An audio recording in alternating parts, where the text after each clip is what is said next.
হরে কৃষ্ণ। আজ 21শে পৌষ 1430 ও ইংরেজি 7ই জানুয়ারি 2024 সফলা একাদশী। এই সফলা একাদশীর দিন আমি শ্রীমদ্ ভাগবতম পাঠ করছি। আজ আমি পাঠ করছি শ্রীমদ্ ভাগবতমের দ্বিতীয় স্কন্দ পঞ্চম অধ্যায় সর্বকারণের কারণের শ্লোক 35, 36 ও 37। অডিওর শুরুতে আমি সকল ভক্তিমতী মা ও ভক্তবৃন্দের কাছে একটি আবেদন করতে চাই।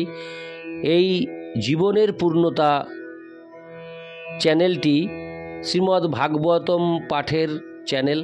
এই ভাগবতম পাঠের চ্যানেলটি বর্তমানে রিচ কমে যে স্তিমিত হয়ে গেছে, তাই সকল ভক্তিমতী মা ও ভক্তবৃন্দের কাছে আমার আকুল আবেদন, আপনারা প্রচুর পরিমাণে লাইক, কমেন্টস ও শেয়ারের মাধ্যমে এবং চ্যানেলটি সাবস্ক্রাইব করে অডিওটি প্রথম থেকে শেষ পর্যন্ত শ্রবণ করে এই চ্যানেলের রিচ বাড়িয়ে দিন, যাতে চ্যানেলটি অনেক দূর পর্যন্ত বিস্তার লাভ করতে পারে। নারায়ণ হে নারায়ণ ভবভয় হরণম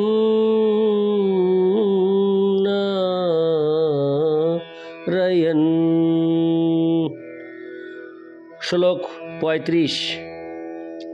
স এব পুরুষস্তস্মাদন্তং নির্বিদ্য নির্গত সহস্রর্বঙ্গ্রীবাহক্ষ সহস্রানন শীর্ষবান।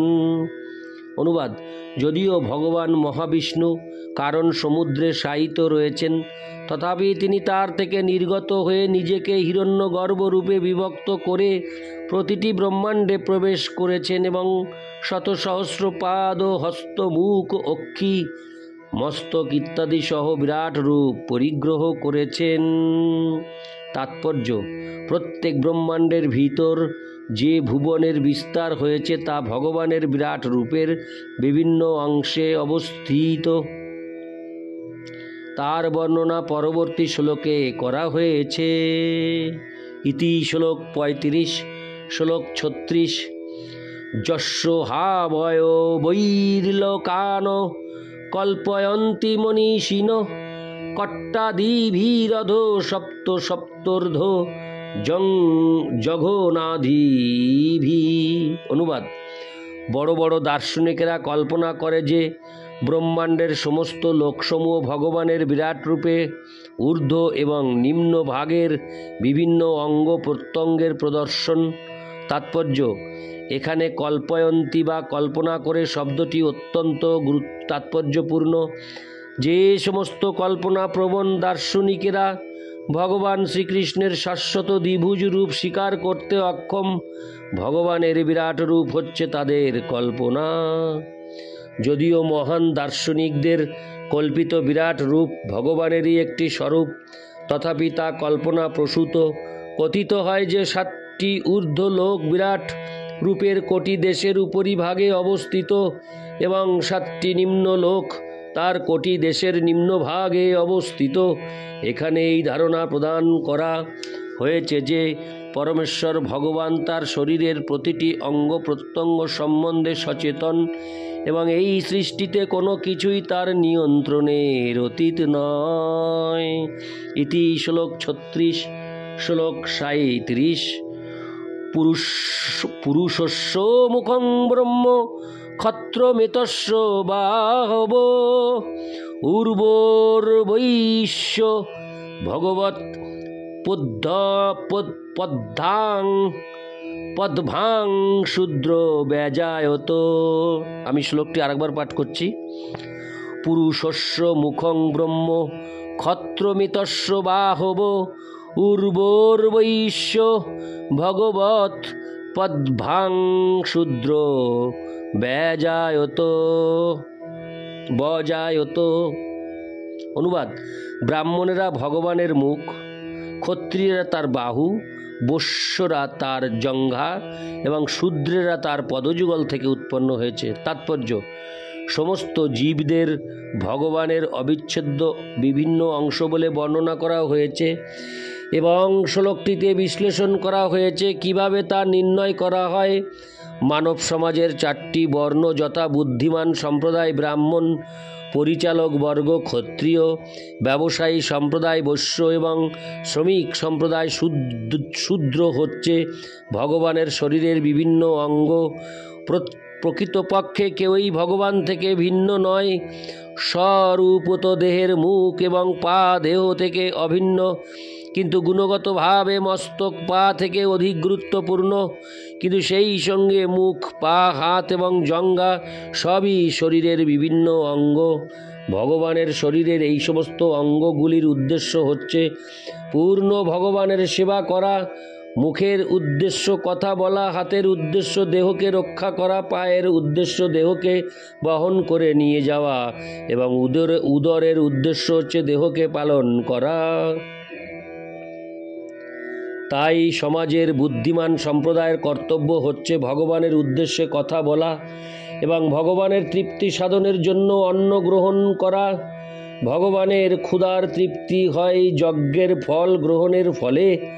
ব্রাহ্মণ বা বুদ্ধিমান সম্প্রদায়ের অবশ্য কর্তব্য হচ্ছে অত্যন্ত দক্ষতা সহকারে এই সমস্ত যজ্ঞ সম্পাদন করা এবং ব্রাহ্মণেতর সম্প্রদায়ের অবশ্য কর্তব্য হচ্ছে এই প্রকার যজ্ঞে অংশগ্রহণ করা।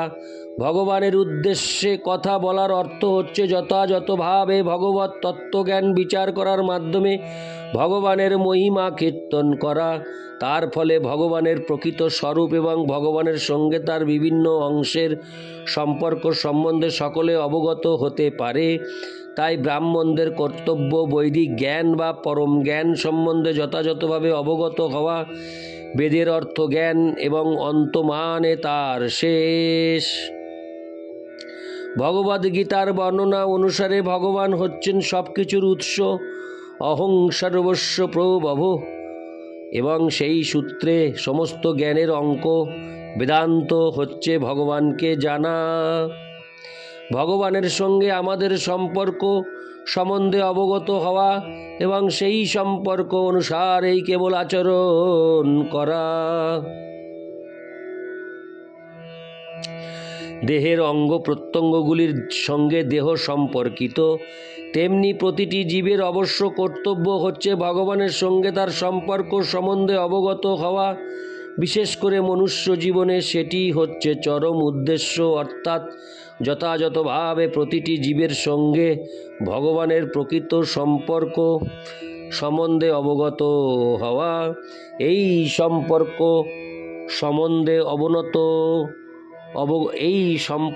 সম্বন্ধে অবগত না হলে মনুষ্য জীবন ব্যর্থ হয়। বুদ্ধিমান সম্প্রদায় ব্রাহ্মণদের তাই বিশেষ দায়িত্ব হচ্ছে জীবের সঙ্গে ভগবানের এই সম্পর্ক সম্বন্ধীয় জ্ঞান প্রচার করে আদর্শ পথে জনসাধারণকে পরিচালিত করা। ক্ষত্রিয় বর্গের কর্তব্য জীবেদের রক্ষা করা, যাতে তারা সেই উদ্দেশ্য সাধন করতে পারে। ব্যবসায়ী সম্প্রদায়ের কর্তব্য হচ্ছে খাদ্যশস্য উৎপাদন করে তা সমগ্র মানব সমাজকে বিতরণ করা, যাতে জনসাধারণ সুখে স্বচ্ছন্দে বসবাস করে মানব জীবনের কর্তব্য সম্পাদন করতে পারে। ব্যবসায়ী সম্প্রদায়ের আর একটি কর্তব্য হচ্ছে গাভীদের রক্ষা করা। গাভী যথেষ্ট পরিমাণে দুধ প্রদান করে, যা পরম তত্ত্বজ্ঞান লাভের উপযুক্ত। সভ্যতার পালন পোষণের জন্য যে বুদ্ধিমত্তা এবং স্বাস্থ্যের প্রয়োজন তা প্রদানের সমর্থ। আর শ্রমিক সম্প্রদায় যারা বুদ্ধিমান নয় অথবা শক্তিশালী নয়, তারা তাদের দৈহিক শ্রমের দ্বারা উচ্চতর বর্ণের সেবা করার মাধ্যমে লাভবান হতে পারে। এইভাবে সমগ্র ব্রহ্মাণ্ড ভগবানের সম্পর্কে সম্পর্কিত একটি পূর্ণ একক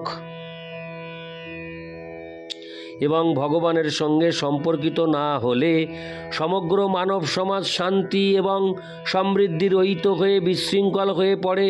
সেই সত্য প্রতিপন্ন করে বেদে বলা হয়েছে, ব্রাহ্মণস্য মুখমাসীদ বাহু রাজন্য কৃত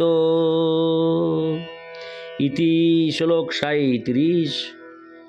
নারায়ণ হে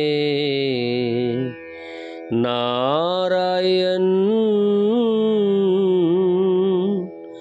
ভবভয় হরিণম নারায়ণ।